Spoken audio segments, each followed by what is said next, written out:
Wind warning. Issued at Monday 9:48 p.m. February 17, 2025.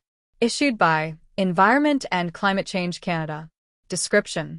Strong winds that may cause damage are expected or occurring. Maximum wind gusts.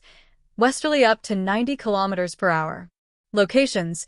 The Atlantic coast of Nova Scotia from Lunenburg County to Sydney Metro and Cape Breton County, Antigonish County and Inverness County, south of Mabou. Time span. Until early Tuesday morning. Remarks. Strongest gusts are expected along the coast.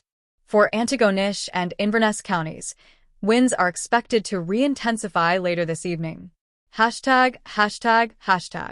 Damage to buildings, such as to roof shingles and windows, may occur. High winds may toss loose objects or cause tree branches to break. High winds may result in power outages and fallen tree branches. Wind warnings are issued when there is a significant risk of damaging winds. Please continue to monitor alerts and forecasts issued by Environment Canada.